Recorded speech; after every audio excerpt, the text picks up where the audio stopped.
Alan just said, make the introduction short, but I don't know how short it's going to be. Here's how I'll keep it short. Alan Buchanan is a professor of law and a professor of philosophy at Duke University. He is, in fact, the Duke professor of law and Duke professor of philosophy. And he is one of the universal philosophers. He is a very distinguished medical ethicist. He has written a book on Karl Marx. He has several books on the philosophical side of international law. Over the last decade or maybe 15 years, he's had an extremely productive and powerful co-authorship with Robert Cohen about the institutionalization of ideas of justice in international law, with the important warning that philosophers need to be thinking about institutions as well as arguments. He works on social epistemology. So the way to keep it short is that he's sort of a philosopher of everything. He's going to talk today about interventions in revolutions. And he's an expert marksman. That's true. I won't deny it. In many different shooting disciplines, in fact. Okay. Now, I'm going to use a PowerPoint. Most people haven't, and it's not so much to keep you awake at this time of the day, but it's to keep me awake. If I were to drone on reading a paper, I'd probably put myself to sleep.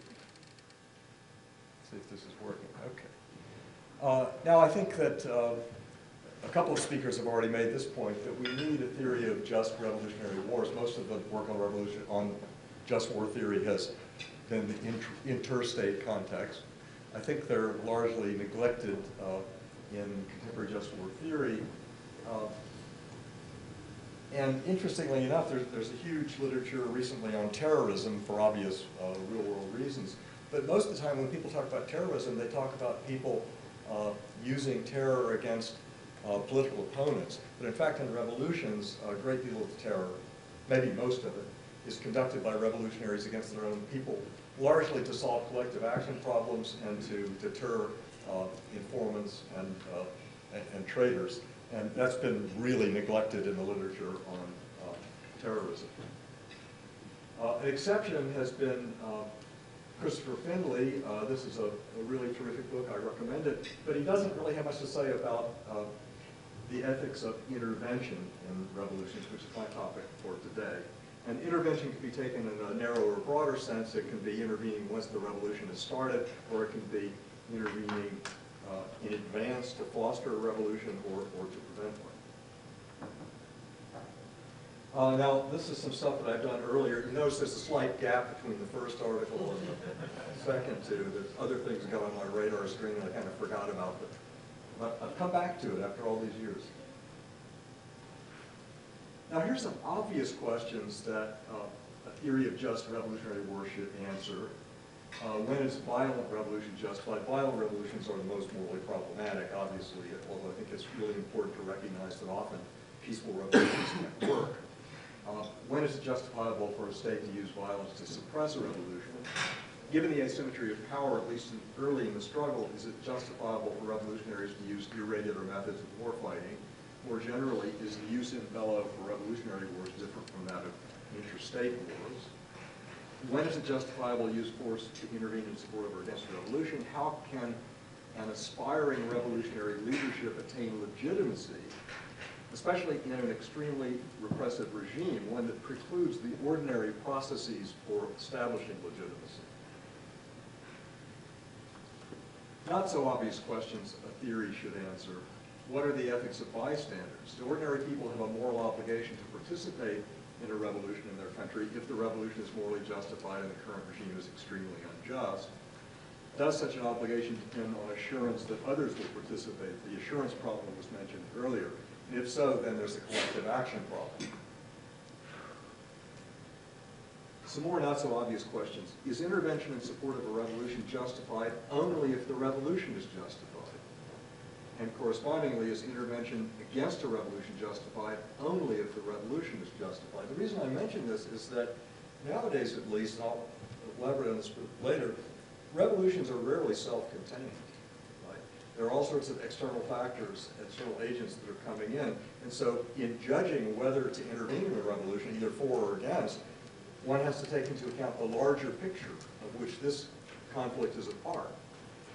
So it's possible, it's at least conceivable, that a revolution might be unjustified and you still might be justified in intervening in support of it.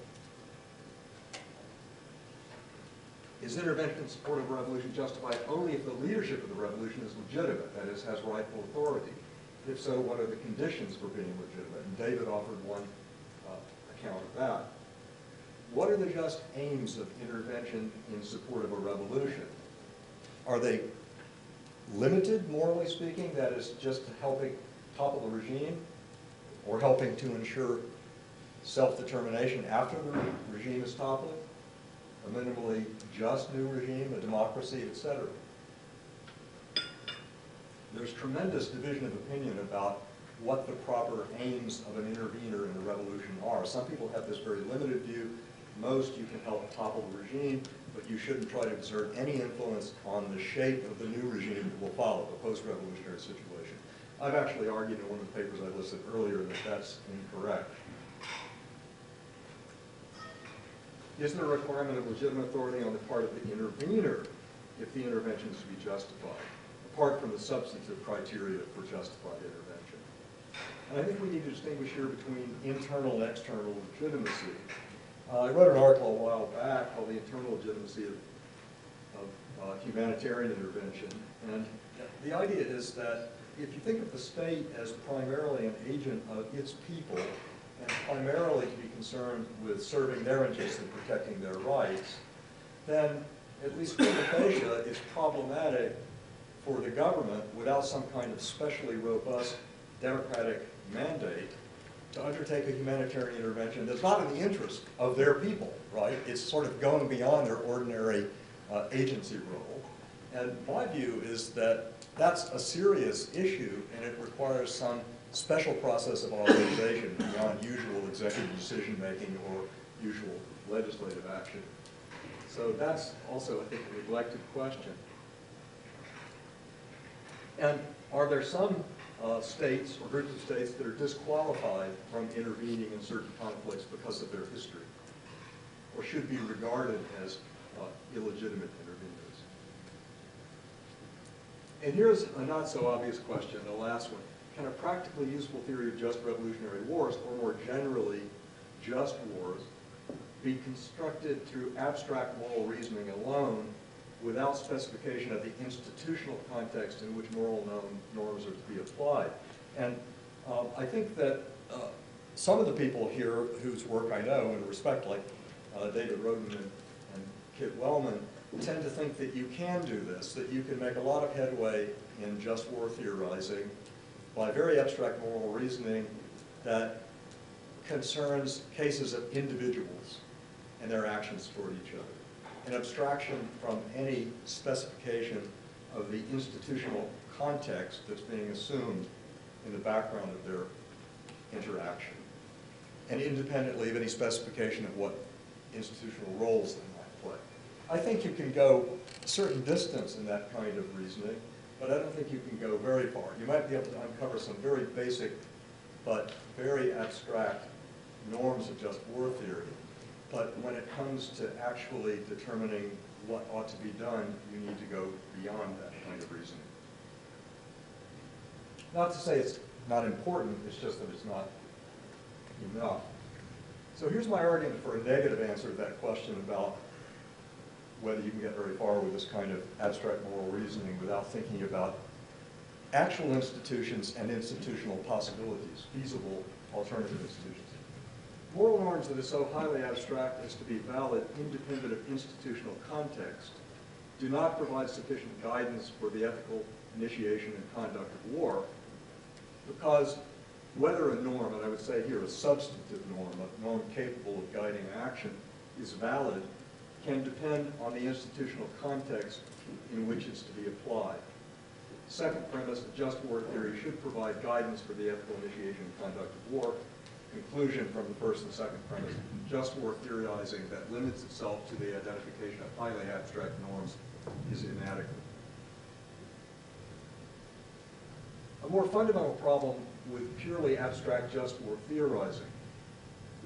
Just war theorizing restricted abstract moral reasoning isn't sufficient for an adequate just war theory, but is it reliable considered on its own account, quite apart from the incompleteness question? A reason to doubt that it is. The reliability of abstract moral reasoning is determined by its fit with firm, coherent moral intuitions. But intuitions about the validity of a moral norm may be revised in the light of appreciating what the implementation of the norm would entail, given an actual or feasible potential institutional context. So that's just some sort of methodological preliminaries and some attempt to lay out some of the not so obvious questions that a theory of just revolutionary war should answer. And now I'm going to proceed to focus on the ethics of intervention in the revolution, and I'll offer some preliminary, fairly unsystematic thoughts, and I warn you that there'll be a lot more questions than answers. Maybe you'll have the answers, but I'm sure I won't. Here are a couple of different cases to distinguish, and I think one of those is much easier to deal with than the other. First is where an existing democratic regime is threatened by an anti-democratic revolution. The second is where a revolution is underway and its leaders say it's democratic in aim, but it's begun in a country that has never been democratic. And there are quite reasonable doubts about how people are understanding democracy when they say they're aiming at democracy in their revolutionary effort.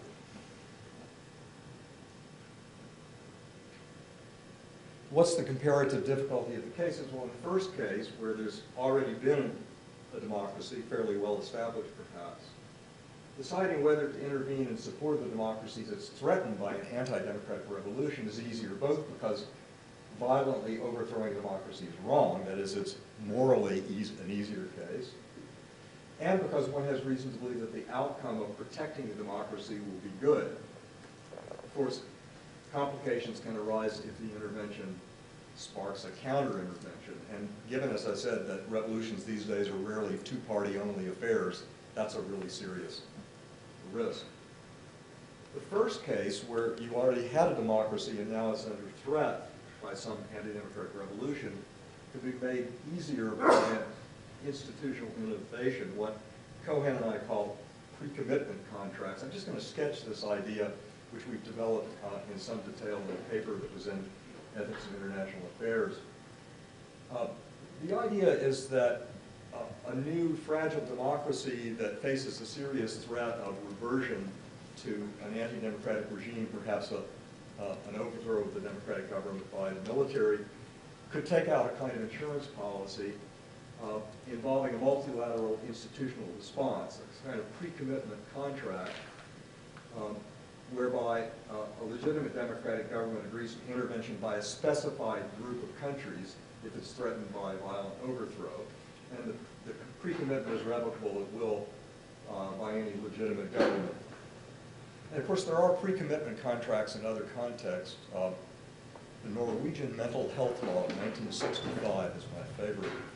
If you're diagnosed as being manic depressive and have a history of squandering your resources and ruining your marriages during your manic episodes, and during the manic episodes you're not willing to be voluntarily committed to a mental institution, you can sign a pre-commitment agreement so that if two independent physicians judge you to be going into the manic phase, they can drop the net on you and involuntarily commit you. And of course, advanced directives for medical care, termination of life support, DNR orders, these are all pre-commitment devices. They're devices by which people can use their reason to counteract their irrationality or to set in process some mechanism that will achieve an end that they couldn't otherwise achieve. So the pre-commitment idea is not new. It's the idea of a Ulysses contract, or that's one variant of it. The idea of a pre-commitment contract reconciles intervention with respect for sovereignty.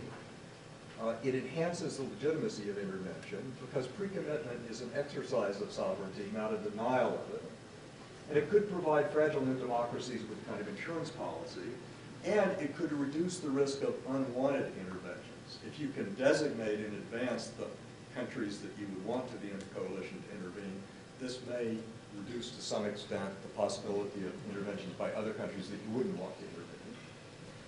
is compatible, the way we understand it, with the supremacy of the Security Council if the agreement is to be executed only if the Security Council fails to authorize intervention. And it could deter anti-democratic revolutions. In fact, it would be best if it never was actually executed, but if it served as a deterrent to overthrow democracy. Now, there are also some problems with this. I'm sure that Steve Krasner has already thought of all of them before I even got to this slide. Such an arrangement could stoke great power rivalries. For example, a pre-commitment contract by Ukraine to prevent overthrow by pro-Russian forces could stoke rivalry between the U.S. and Russia. And of course, there'd be a need for reliable mechanisms for identifying who counts as legitimate government, who counts as a party that could enter into such a contract. But here, I think, is the biggest problem, right? There's kind of paradox here. The greater the safeguards you build into this kind of institutional arrangement, the more constraints you're building in on the interveners. And that can be a deterrence to their entering into the intervention, right? There's already, in some ways, enough problem getting countries to intervene, for the right reasons in the right way. And this could make that problem worse in some cases. But the bottom line is, I think that for the first type of case, the relatively easier case of intervention in revolution, the pre-commitment idea has sufficient attractions to be worth some more thought, even if it's ultimately discarded. What's needed is to work out alternative versions of the arrangement and test them against actual or hypothetical cases to see whether they would be likely to achieve the desired ends. Now, let's talk about the more difficult cases where you don't have a pre-existing democracy, there's no opportunity for the government of that democracy to engage in a pre-commitment contract for either of these reasons. Here's some facts about revolutions that I've gleaned from looking at the empirical literature, which I think are really morally relevant. They're relevant for how to think about just revolutionary wars and intervention in revolutionary wars.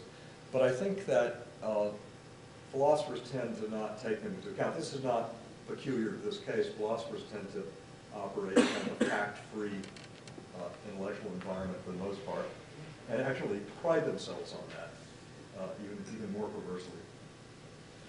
As I said before, nowadays revolutions are not likely to be self-contained, that is, two-party affairs. It's likely that more than the primary parties will be involved. It's hard to predict who else will be involved or at what stage they'll be involved and what the strategic interactions among them will be. And this makes it harder for potential interveners to apply the likelihood of success and proportionality requirements that are familiar from traditional just war theory. Epistemic obstacles to applying those two criteria are enormous in almost any context, but I think in the revolutionary context, given this factor of external agents getting involved, the epistemic problems, the problems of making predictions about success or about what would be a proportional response are enormous. And given that the revolution is not likely to be just limited to a two-party affair, this requires the justification for intervention to take into account implications of the intervention for existing or potential broader conflicts.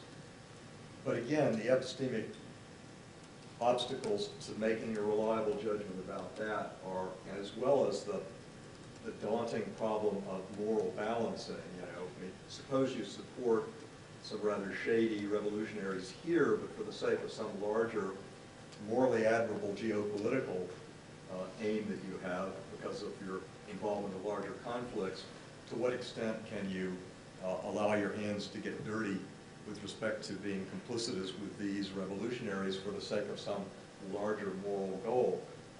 Philosophers talk about balancing moral values all the time. I've never seen a moral scale in all of my years of working on this. I don't know how it's done.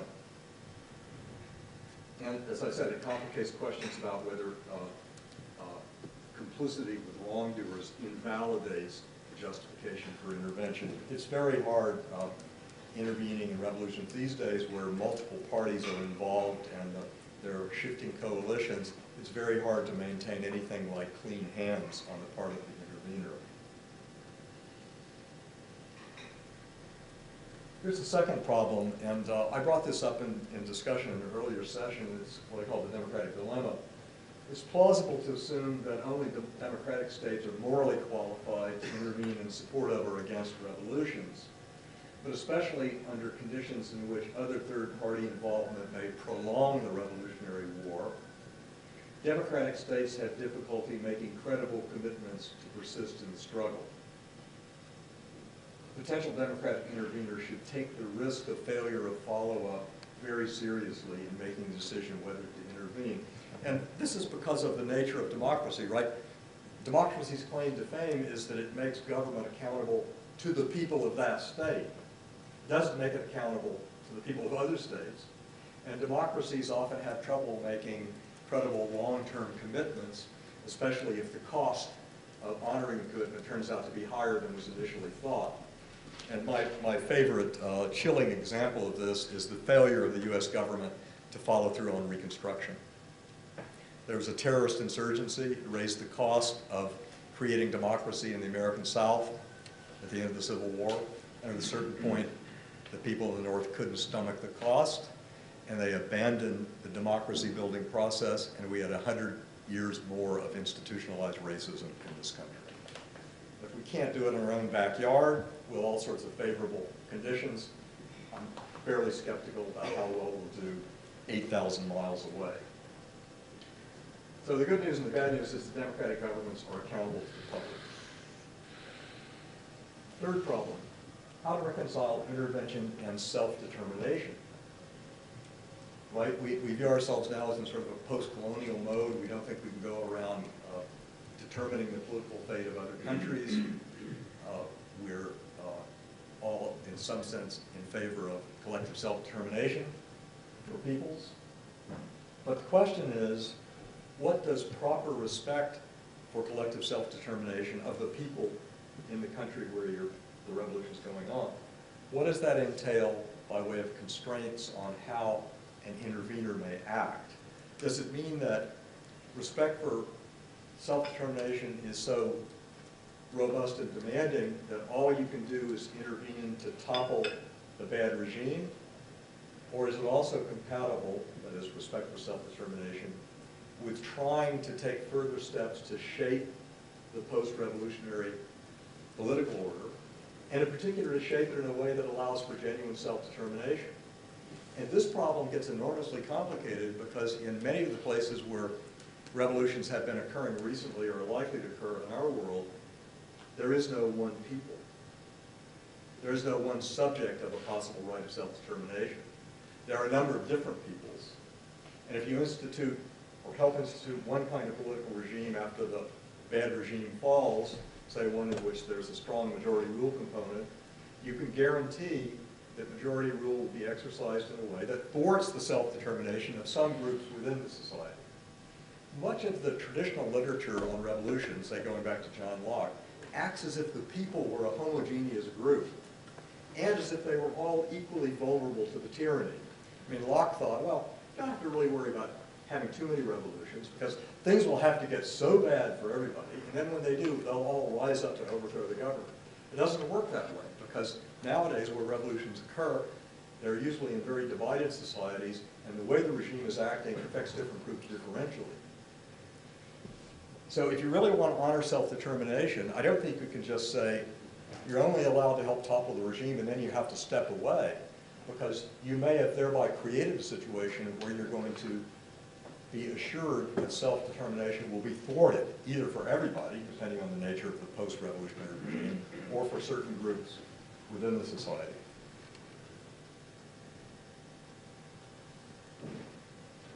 Now, I've been trying to think about what it is to respect the right of collective self-determination and what it is to disrespect it. And I think there are at least three ways that an agent could disrespect the right of collective self-determination of people in a country where a revolution is going on. You could wrongfully interfere with their exercise of the right of self-determination by a group that has the right and hasn't forfeited it. You could wrongfully thwart a group's development of the capacity to exercise the right of self-determination. Or you could wrongfully fail to prevent some event that will undercut a group's present or future exercise of the right of self-determination. Those are different ways that you might show lack of proper regard for the right of collective self-determination. But in order to intervene in the revolution in a way that goes beyond just toppling the regime, that extends to trying to shape the post-revolutionary political order, I don't think you necessarily must show disrespect for self-determination in any of those three ways. I mean, you might intervene not just to topple the government, but to help create the conditions for self-determination. That's promoting self-determination. It's not showing lack of respect for it. Intervention that aims at preventing the post-revolutionary regime from undercutting future exercise of the right of self-determination, again, isn't obviously disrespecting self-determination. In a way, it seems to be honoring it, right? I mean, suppose that there's a revolution in a country, a terrible tyranny is overthrown, a secular tyranny. It's replaced by a theocratic state, which concentrates all of the political power in the hands of a group of clergy. So there's not self-determination now, and suppose they try to lock in a constitution which will preserve that stranglehold on power, will prevent the development of institutions for genuine self-determination. Would it be wrong for an intervener who had helped overthrow the regime to try to prevent that disregard for the right of self-determination? I'm not sure it would. In some circumstances where it might be appropriate. And then again, I mentioned this. Suppose the intervention that occurs as the regime is toppled is to prevent the majority in the post-revolutionary society from thwarting the self-determination of some groups within the society. Think about the Kurds in Iraq, for example. Again, whether it's right or wrong to do that, whether it would be advisable to do it or not is one question. But I don't think you can assume that it would be showing disrespect for the right of self-determination. It seems to be just the opposite. So here's my main conclusion with respect to intervention. There are many reasons to be wary of intervention in revolutions. And I would say, following Dr. Goldstone, especially in revolutions that are violent and that are motivated by exclusionary and expansive, comprehensive ideologies. Those are the ones that you should be least willing to intervene in support of. There are lots of different reasons. There are reasons of ignorance about what the effects of your actions are going to be, perhaps compounded by cultural ignorance of the nature of the society you're trying to intervene in.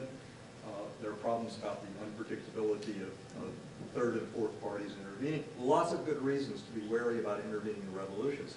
But I don't think that respect for self-determination is as nearly a great a constraint on intervention as many people in the literature have thought. So I'm not interested in arguing, in favor of intervention in revolutions, some sort of a blunt generalization like that. I'm trying to sort out what the most powerful reasons are, and to distinguish the different reasons for being wary about intervening. In fact, I think that respect for self-determination can provide a potent reason in favor of intervention, and for doing more than simply toppling the unjust regime. Now, to say it's a potent reason doesn't mean that it's a sufficient reason, all things considered. There are all sorts of other reasons that go in the other direction against intervening, and I think they should be, at this point, very apparent to Americans. By the way, can anybody tell me what probably the biggest unanticipated negative consequence of French support for the American Revolution was for the French? Produced the French Revolution because it bankrupted, it helped produce the French Revolution because it bankrupted the French state. And that's probably not something they had in mind when they helped us win the Revolutionary. I almost said when they won the Revolutionary War. They more than helped us win the Revolutionary War. Fourth problem. I mentioned this before, but warrants an elaboration, the intermeshing of revolutions with other conflicts. Especially nowadays, they're rarely two-party affairs, so the morality of intervention can't be determined without considering the implications of intervening or failing to intervene for the larger context of conflict. And again, this is why I'm very leery about the kind of simple methodology of abstract reasoning that philosophers tend to use about this thing. They say, well, here's Joe, and here's Betty, and Betty's trying to overthrow Joe's patriarchal household rule. Here's Donald, the neighbor. Should we intervene or not? Well, I just don't think that carries you very far, because our world's not like that. You've got to think about what the background institutions are, and you've got to think about how other parties may get involved, and in what way they might get involved, and whether their involvement will be in any way constrained by institutional realities. Fifth problem, identifying legitimate revolutionary leaders. And, we'll have a quiz, which of these were legitimate, right? I have friends who would say none, I have friends who would say all. At some stage, maybe not Gaddafi later on, but maybe early Gaddafi, right? Now, it seems commonsensical that potential interveners should take into account whether the people they're supporting are legitimate or not. But that puts potential interveners in a difficult situation, because by the nature of the case, especially when it's a revolution against a really severe, oppressive, relentless tyranny, the ordinary ways in which a group can come to have political legitimacy are not available. They've been systematically blocked off by the tyranny. Right? I mean, you can't have votes, you can't have political parties and organizations. In fact, it's very hard to know, under these kinds of oppressive conditions, the extent to which any group enjoys popular support, the extent to which, if they enjoy popular support, that's based on any reliable information about what they're really like, right? And also, this was mentioned earlier in discussion, there's usually bitter, lethal rivalry for determining who's the revolutionary leadership, right? I mean, think about Ho Chi Minh. Ho Chi Minh liquidated alternative nationalist leaderships. And this happens in most revolutions.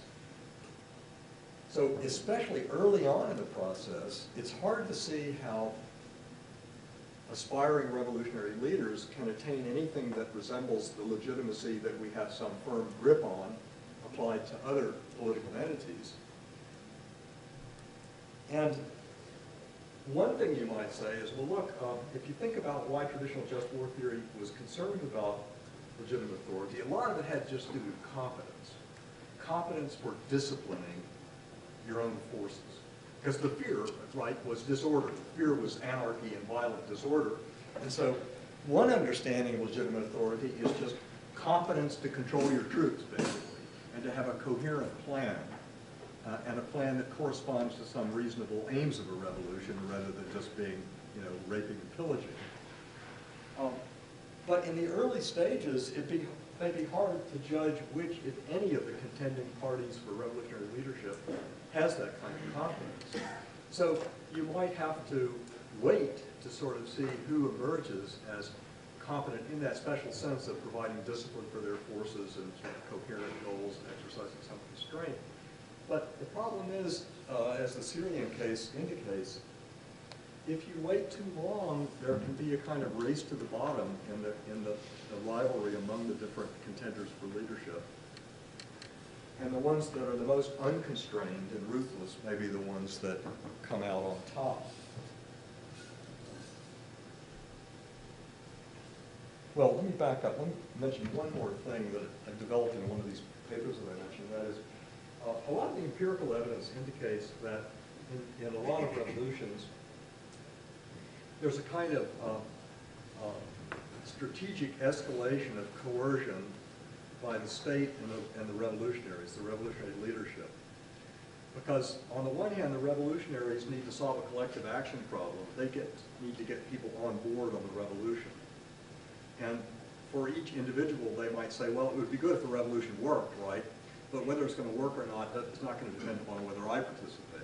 Sort of standard collective action problem, or it may take the form of an insurance problem, where I'd be happy to throw in my lot with the revolutionaries if I thought enough other people were going to do it. But if everybody reasons in that way, then you may not get mobilization of enough people for a successful revolution. Well, how do revolutionaries cope with that problem? Often by coercing their own people, by demonstrating. And the Viet Cong used to come into villages, and they would come in and decapitate a couple of people. And then they would say, this is what we're going to do to all of you, unless you give us all of your young men of military age as conscripts, and unless you let us bury some weapons beneath your huts and give us X percent of your rice crop.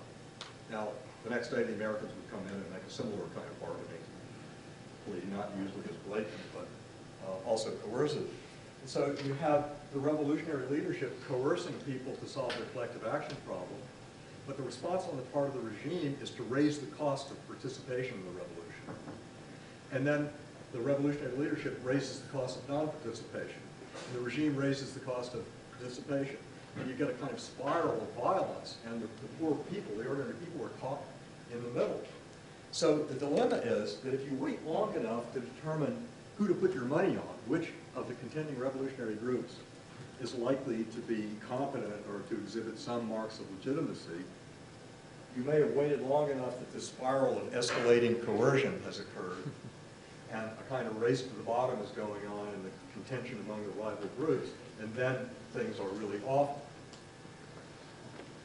So the early versus late intervention issue is one of the most difficult ones. And again, the epistemic obstacles, the problems of just trying to make reliable predictions about what would happen if you intervene now, as opposed to what would happen if you intervene later, they're really daunting. And this, again, is one of my sort of pet peeves about contemporary philosophers' just war theory, is that they tend to ignore all of these epistemic problems. They tend to cook up examples where all of the parties involved have perfect knowledge of everything that's going to happen.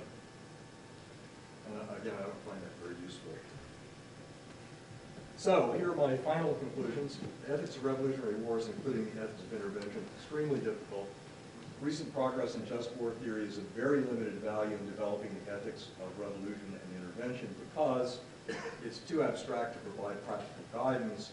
It fails to take into account the morally relevant distinctive facts about revolutionary wars. In particular, this fact about the likelihood of a spiral of coercion and the fact that the conflicts will rarely be limited to two-party situations. Thank you.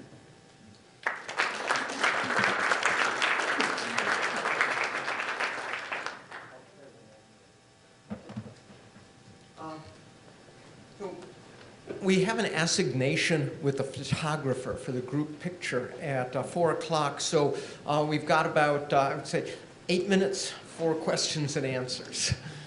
Sorry, we started a little late, but I should end it a little earlier. There you go. Sir, Midshipman Sparks from 4th Company. I was wondering if you had an opinion on our nation building in terms of the only time it's been successful really has been with Japan after World War II. In Germany. In Germany, yes, sir. I was wondering if you think that's due to them kind of falling, so to speak, due to external war rather than internal conflict, and how you think that is. That's just a fantastic question. And I think that those cases are both just radically different from the case of, say, Iraq. Look, Japan really needed the United States to provide a security umbrella against China in particular and Russia. They were totally dependent on us. We could sort of dictate that they would have a democratic constitution. And in the case of West Germany, it was similar. We were protecting them from the 600 Russian Soviet divisions that were right across the dividing line. And so there were very strong incentives for both of those countries to become democratic, to go along with our democratic nation-building program. And also in Germany in particular, there had been some acquaintance with something like democracy earlier on. And they were, until the 30s when more regimes became authoritarian, they were surrounded by democratic countries. There were models, and they were part of a European culture in which democracy was an important idea. But the main thing is they had very strong incentives in terms of national security, both the Japanese and the West Germans, to go along with the program. And they were also, you know, pretty disillusioned with their own leaders and with the kinds of anti-democratic regimes that they'd had before. Not all of them, but some of them certainly. Got a question right here.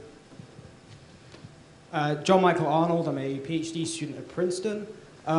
Thank you for the talk. And so you mentioned how lots of revolutions end up sparking external intervention. So as a potential outside intervener, can you sort of think about how someone else's intervention perhaps changes the ethical consideration? So if you're a democratic state, there's a revolution that says it's democratic against a tyrannical regime, maybe you don't intervene today, but then another state intervenes on the side of the regime. Does that change the ethical considerations if another power is helping the regime versus if the regime isn't relying on its own outside supporter? Yeah, I think it could. I mean, I don't go for the sort of waltzer picture that somehow violent civil wars are an exercise of self-determination on the part of the people, and that the only justification for an outsider to intervene is if another outsider has already intervened, right? Because for the reasons I said, the conflict may have nothing to do with self-determination, it'd be undercutting the possibility of self-determination. But I was thinking more of a case where, you know, our countries refrain from intervening for one reason or another country intervenes, and then there might be new facts because of that intervention which would lead us to reevaluate we intervene. One, it might mean that if they're intervening on the side of the revolutionaries, they may be changing the character of the revolution, right? I mean, I think the support of the Chinese and the Soviets for the Viet Cong and the North Vietnamese changed the character of their revolution to some extent, and not in a good way, right? So that could be a reason that you think that the other parties that are intervening are going to move the revolution in the wrong direction, or if there's intervention in support of the regime, and you thought the revolution was justified, that might be a reason for you to intervene if you previously didn't think that the case was strong enough for you to intervene. Maybe because you thought there was a good prospect that the revolutionaries themselves could succeed. But then when this other party comes in on behalf of the regime, it changes that kind of balance. Or if you thought that if the revolution succeeded, and it was sort of the wrong kind of revolution, that this might change the balance of power in the region. I mean, suppose it's a revolution that's funded and controlled by the Iranians, right, in Iraq. I mean, we didn't actually have to do that. We just sort of handed them Iraq. We didn't have to wait for them to have an actual revolution in Iraq. But you could imagine that happening. And given, you know, our sort of moral and strategic reasons for trying to prevent Iran from creating a belt of Shia regimes across the Middle East, that might be a reason to intervene, even if prior to that there wasn't sufficient reason to intervene in the revolution. That's exactly the kind of thing I'm talking about when I say, you know, don't get locked into the simple picture of the people as if they're a homogeneous group and the state as if they were the only two parties. Neither of those is true. Often it's not just those two parties, and there's often no such thing as the people. Sir, right here. Kernan Mannion. I'm concerned about the issue of national narcissism and not being able to self-examine. And so in an issue such as we spoke about the previous talk and this talk here, the issue of how a leader assesses a decision to intervene, a country, and I'm not just speaking about the current administration, but how a country makes that determination and what happens when you don't trust that reasoning process, number one. Yeah, and number I don't, two, by the way. But number two, when the methodology of intervening is one that is morally reprehensible, for example, regime change, quote unquote, what are the moral principles that guide us? How do you think this through? Well, look, on the first point, I am really with you. I think that traditional just war theory proceeded implicitly on the assumption of negligible institutional resources for improving decisions. It was just an appeal to the conscience of the prince, of the leader, right? And the assumption was that the bad things that can happen with decision making with respect to going to war, conducting war, the risk can't be reduced by institutional innovation. I think that's a huge mistake, and I think often contemporary just war theorists also proceed as if we're in a kind of state of nature, or the only institutions that are relevant are the UN Security Council. I think that's a very limited way to think about it. Institutional innovation is hard, but I think it's worth thinking about because I think it can change things. I think that both the institutional procedures at the domestic level, say at the US government, for making decisions about war are horribly flawed and inadequate. And also that there's very little by way of international institutional procedures that help modify and correct for those kinds of errors. So I think in both cases, if you think about normal cognitive biases and errors that all human beings are subject to, and then the special biases and pernicious motivations that leaders are subject to by virtue of their role, then it seems crazy not to think about how to mitigate the risks that are created by these factors. And sometimes institutions can improve decision making.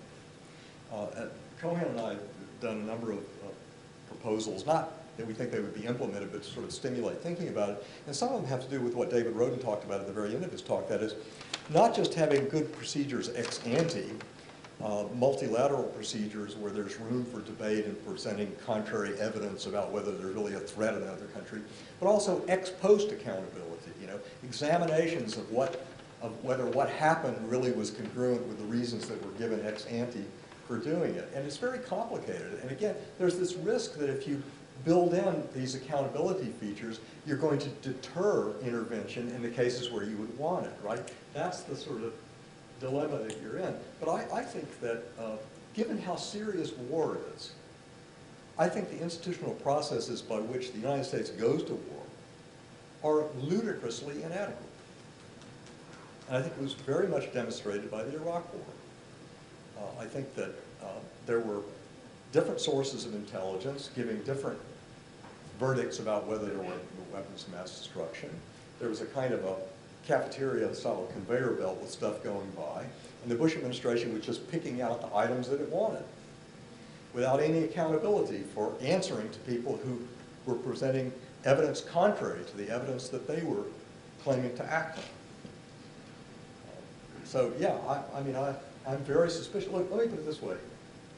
My understanding of U.S. history is that if today the United States declares it's going to go to war with somebody, any reasonable person should be very suspicious unless they're already seeing mushroom clouds burgeoning around the countryside, because we've been duped so many times in the past.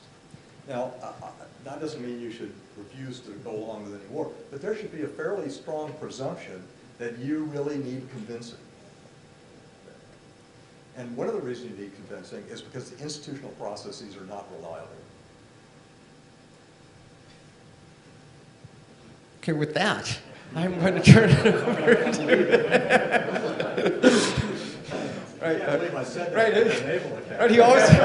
he always does "Won't Get Fooled Again" as the final number in the set. Sir, I'm going to close this out and actually be the official one to thank you for a great presentation, including your final comments. And we're going to give you as well one of these great baseball caps from the USS Stockdale. And you'll see that we're actually strategic with this. So we now have covered all the way from Haifa down to Stanford to the west, Colgate to the north, and now Duke to the south, and a couple of other institutions in between that all will be wearing USS Stockdale covers. So we're very fortunate that you're representing the South. Dress whites, but I don't think I'd be allowed to wear them. I think dress whites are just fantastic. The best uniform on the planet. As long as we don't go to war in them. Right, yeah. Thank you, sir.